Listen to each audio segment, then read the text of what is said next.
Israel panik selesai kebocoran data secara besar-besaran di intelijen Israel atau Mossad. Pasalnya informasi pribadi ribuan individu yang terafiliasi dengan unit intelijen paling elit Israel tersebar. Dikutip dari tribunnews.com, kebocoran ini sebagai salah satu pelanggaran cyber paling mengkhawatirkan dalam beberapa tahun terakhir. Data yang bocor mencangkup nama, nomor telepon, alamat email, bahkan alamat rumah intelijen Israel.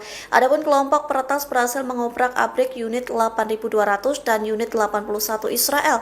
Sementara diketahui di mana unit 8200 dan unit 81 ini merupakan dua unit elit yang terkenal sebagai otak operasi cyber dan intelijen Israel. Tidak hanya itu, personil yang memiliki kaitan dengan kantor Perdana Menteri dan Kementerian Keamanan juga termasuk dalam daftar.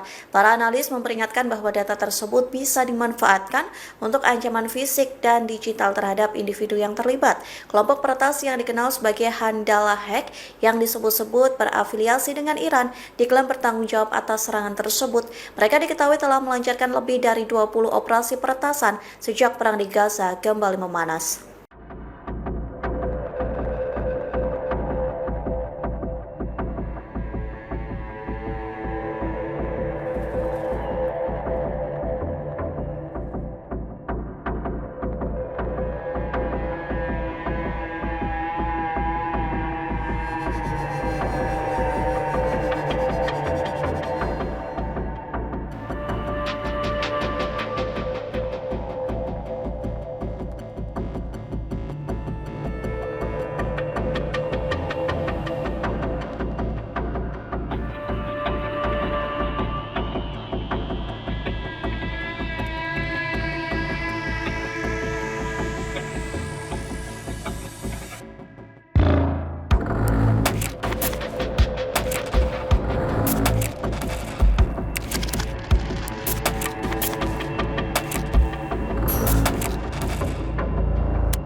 Download Tribun X sekarang, menghadirkan lokal menjadi Indonesia.